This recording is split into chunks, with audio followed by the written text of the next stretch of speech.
Tonight,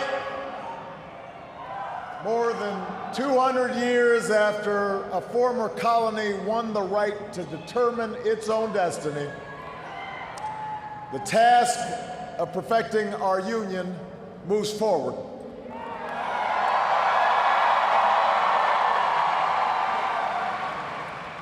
It moves forward because of you. It moves forward because you reaffirmed the spirit that has triumphed over war and depression, the spirit that has lifted this country from the depths of despair to the great heights of hope, the belief that while each of us will pursue our own individual dreams, we are an American family and we rise or fall together as one nation and as one people.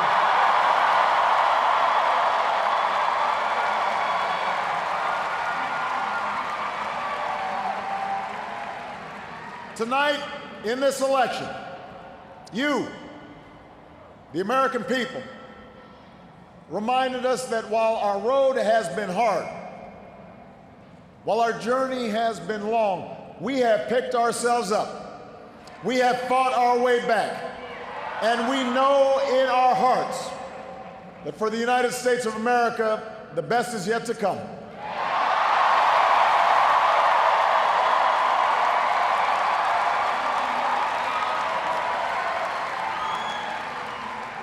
I want to thank every American who participated in this election.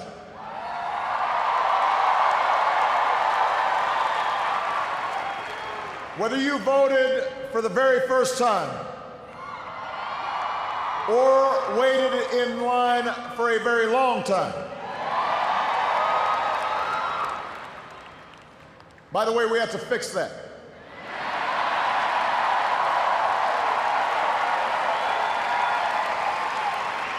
Whether you pounded the pavement or picked up the phone.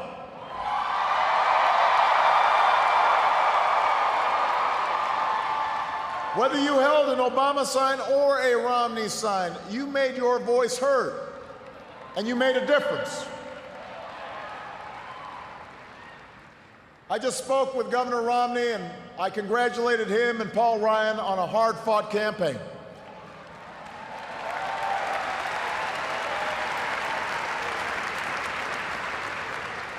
We may have battled fiercely, but it's only because we love this country deeply. And we care so strongly about its future. From George to Lenore to their son Mitt, the Romney family has chosen to give back to America through public service. And that is a legacy that we honor and applaud tonight.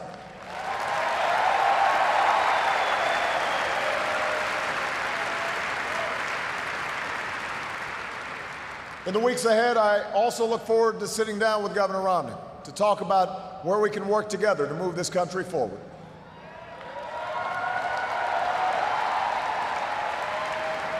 I want to thank my friend and partner of the last 4 years, America's happy warrior, the best vice president anybody could ever hope for, Joe Biden.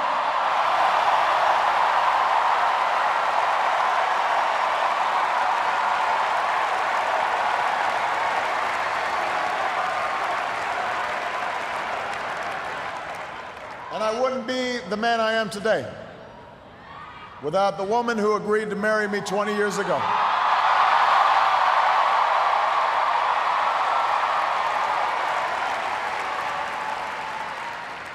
Let me say this publicly, Michelle, I have never loved you more. I have never been prouder to watch the rest of America fall in love with you too, as our nation's First Lady.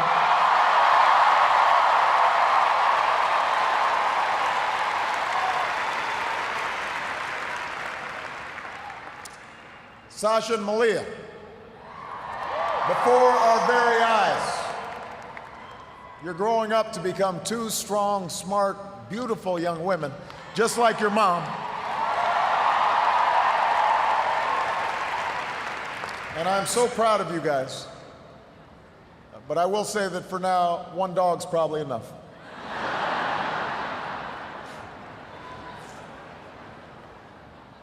To the best campaign team and volunteers in the history of politics.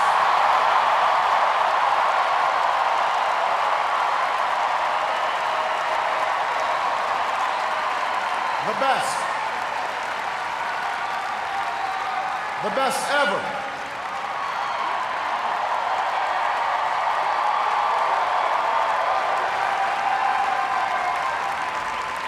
Some of you were new this time around, and some of you have been at my side since the very beginning. But all of you are family. No matter what you do or where you go from here, you will carry the memory of the history we made together. And you will have the lifelong appreciation of a grateful president. Thank you for believing all the way, through every hill, through every valley. You lifted me up the whole way, and I will always be grateful for everything that you've done and all the incredible work that you've put in.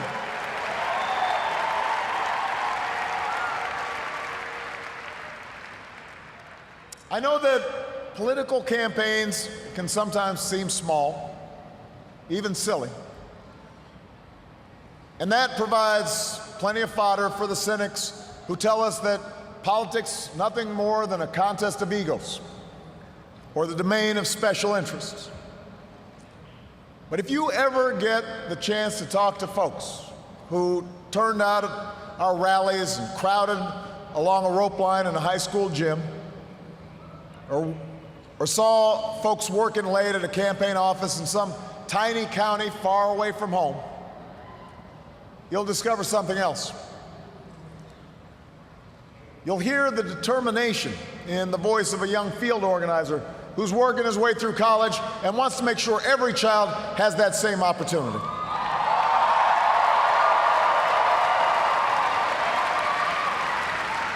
You'll hear the pride in the voice of a volunteer who's going door to door because her brother was finally hired when the local auto plant added another shift.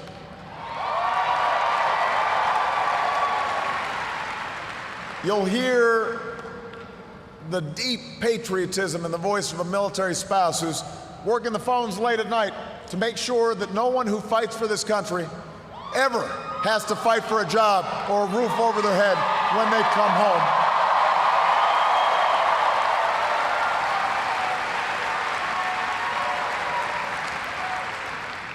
That's why we do this. That's what politics can be. That's why elections matter. It's not small, it's big. It's important. Democracy in a nation of 300 million can be noisy and messy and complicated. We have our own opinions. Each of us has deeply held beliefs. And when we go through tough times, when we make big decisions as a country, it necessarily stirs passions, stirs up controversy. That won't change after tonight, and it shouldn't. These arguments we have are a mark of our liberty. And we can never forget that as we speak, people in distant nations are risking their lives right now just for a chance to argue about the issues that matter, the chance to cast their ballots like we did today.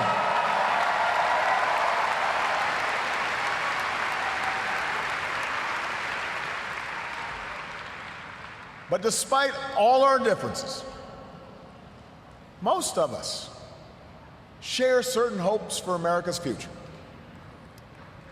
We want our kids to grow up in a country where they have access to the best schools and the best teachers. A country that lives up to its legacy as the global leader in technology and discovery and innovation, with all the good jobs and new businesses that follow.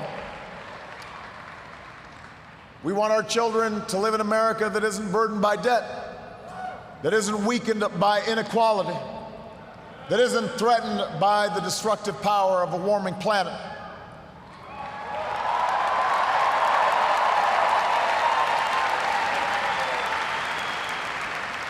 We want to pass on a country that's safe and respected and admired around the world.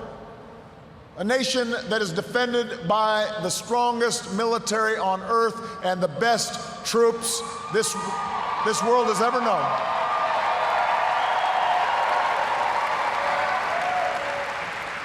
But also a country that moves with confidence beyond this time of war to shape a peace that is built on the promise of freedom and dignity for every human being.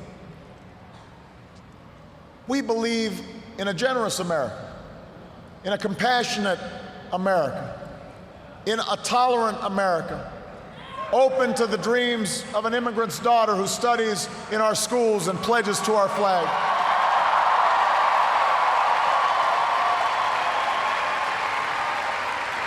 To the young boy on the south side of Chicago who sees a life beyond the nearest street corner.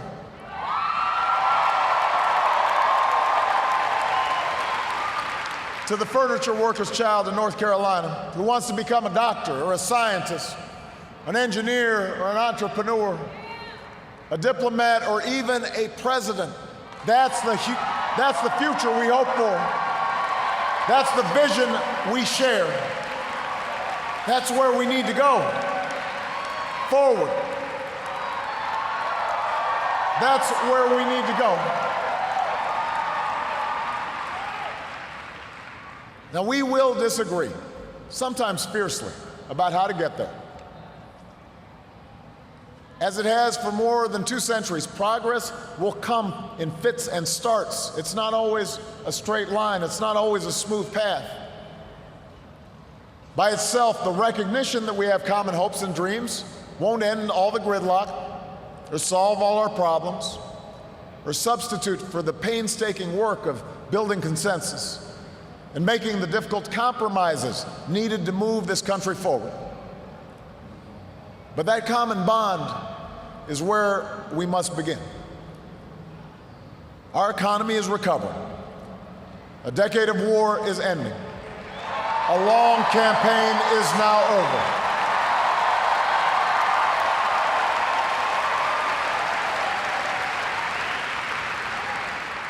And whether I earned your vote or not, I have listened to you. I have learned from you. And you've made me a better president. And with your stories and your struggles, I return to the White House more determined and more inspired than ever about the work there is to do and the future that lies ahead.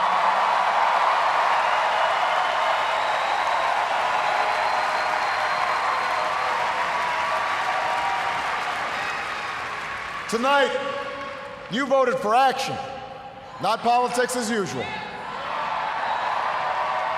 You elected us to focus on your jobs, not ours. And in the coming weeks and months, I am looking forward to reaching out and working with leaders of both parties to meet the challenges we can only solve together, reducing our deficit, reforming our tax code, fixing our immigration system, freeing ourselves from foreign oil. We've got more work to do.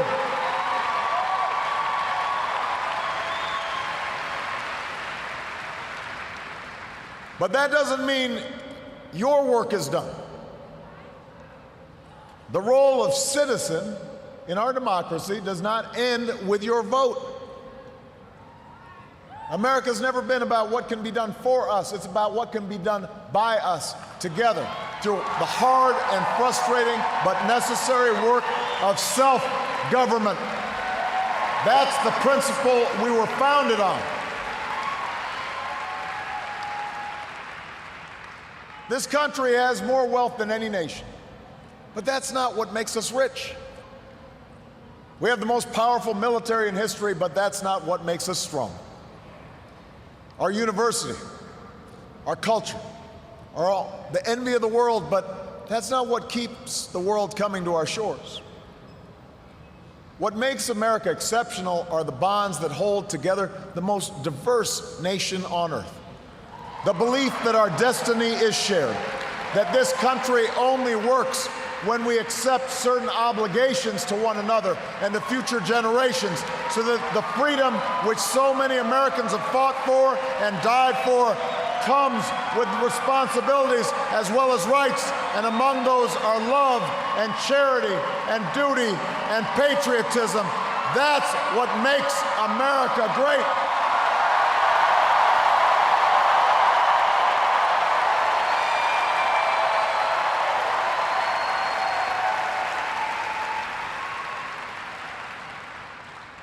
I am hopeful tonight because I've seen the spirit at work in America.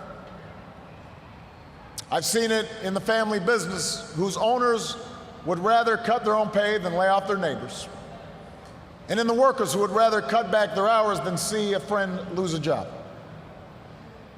I've seen it in the soldiers who re-enlist after losing a limb, and in those SEALs who charged up the stairs into darkness and danger because they knew there was a buddy behind them watching their back.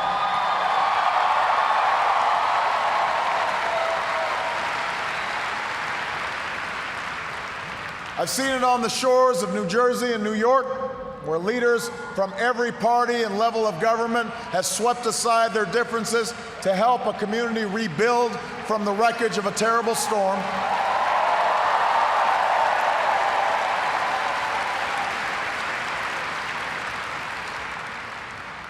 And I saw it just the other day in Mentor, Ohio, where a father told the story of his 8-year-old daughter whose long battle with leukemia nearly cost their family everything.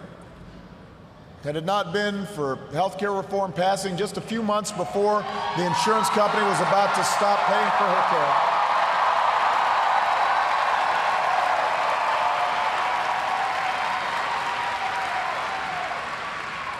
I had an opportunity to not just talk to the father, but meet this incredible daughter of his.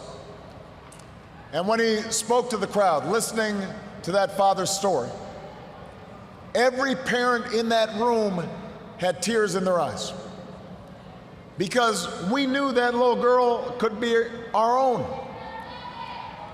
And I know that every American wants her future to be just as bright. That's who we are. That's the country I'm so proud to lead as your president.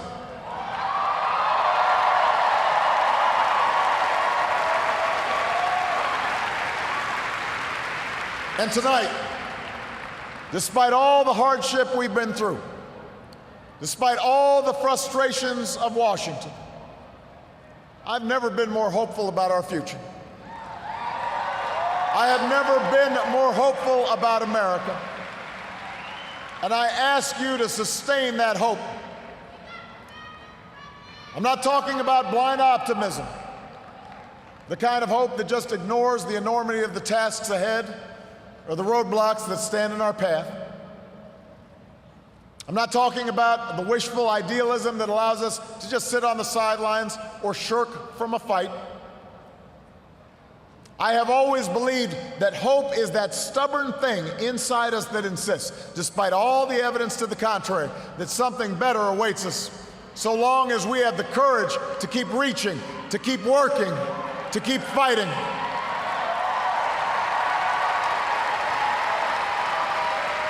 America, I believe we can build on the progress we've made and continue to fight for new jobs and new opportunity and new security for the middle class. I believe we can keep the promise of our founding, the idea that if you're willing to work hard, it doesn't matter who you are or where you come from or what you look like or where you love. It doesn't matter whether you're black or white or Hispanic or Asian or Native American or young or old or rich or poor, able, disabled, gay or straight. You can make it here in America if you're willing to try.